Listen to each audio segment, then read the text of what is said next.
And joining me now is the executive vice president of the Trump Organization, Donald Trump Jr. Don, thanks for joining us.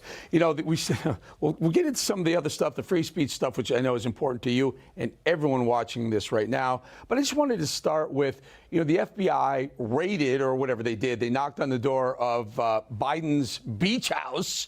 Allegedly, they found nothing. But Don, you know, but they did find stuff in a garage in Delaware with a Corvette and Hunter walking around, a bunch of girls driving around. What are your thoughts? Well, listen, they found it there. They found it at his, think tank funded by a communist China. They found it all over the place. I think 6 batches. Again, they tried to make it seem like it was 6 documents, but it's batches. It could be thousands of documents for all we know. We have stuff going back years from his time in the Senate, where he certainly wasn't able to declassify it, and he wasn't able to do that as the vice president. You see what's going on now. They're not using the FBI's hostage rescue team to serve this search warrant, unlike what they did with my father. So you see sort of the unequal justice under the law. But I do also see that you see perhaps what's going on, which is sort of, could be government saying, you know what, we're done with Joe Biden. He served his purpose. We're able to defeat Trump with him because he's sort of the big dumb animal that you don't like. And we'll install whatever puppet we want later on. The way it happened so quickly, magically, all these things started happening right at the time all his numbers are going to heck. We're in the brink of World War III. You have an economy that's going to hell. You have inflation that's through the roof. You have all these disasters. It seems really convenient. I've seen this game play out, and unfortunately, I guess anyone who's been watching for the last 6 years, if you were a conspiracy theorist, you've been up batting about 1,000. So I almost wonder if this is their ploy to sort of take out Biden. He's served his useful time, and they'll figure out a way to get rid of him and install whoever, whatever puppet they have next. We may get, President, Secretary, Mayor Pete as their unelected choice because, I don't think anyone wants to put Kamala Harris in there, not even the deep state. Yeah, and we've been talking about that on this show. That was very interesting timing for these documents to be discovered at the think tank in D.C., the Penn think tank. It was just about when he said he was about to announce a 2024 run.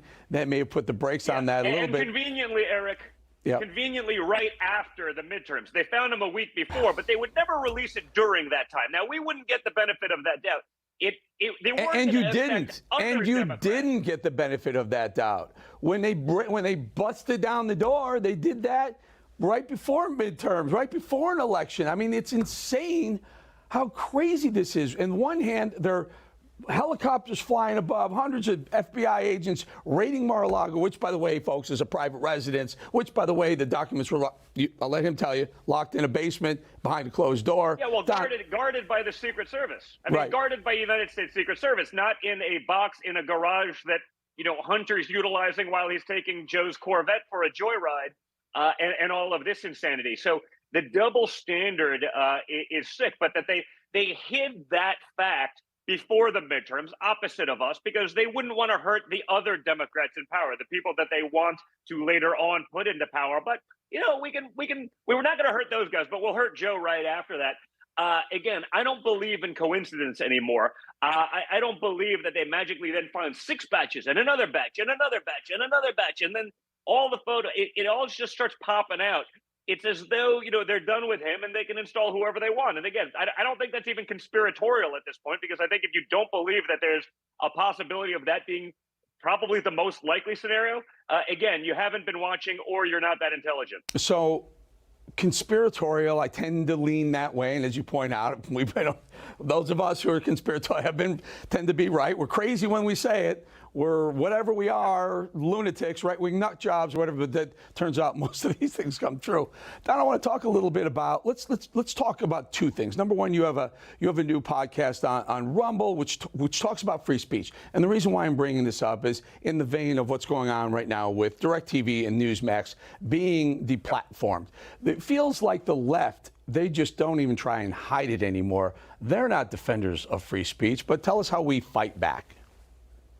Well, listen, I think we got to go and support those institutions, that actually defend it. Rumble was one of the only free speech platforms that didn't try to throw Donald Trump off when all the other social media giants and YouTube and censored up, everyone knows someone who's been demonetized, deplatformed, put in Facebook jail, whether it's Meta, whether it's YouTube being a huge offender, obviously Google manipulating the search. I've gone after AT&T for trying to do what they did to Newsmax. I believe in free speech. I believe it's a fundamental aspect of what our country was based on. I believe it's what separates us from communist China. And the fact that that could constantly be under attack is really important. So what we have to do to fight back, we have to support those who actually believe in that notion. AT&T is a parent company of DirecTV doing that. Like, if you get a cell phone from AT&T and you're paying them every month, understand that you're taking your hard-earned dollars and giving it to a company that will weaponize it against everything that you believe in, whether it's, again, trying to cancel this or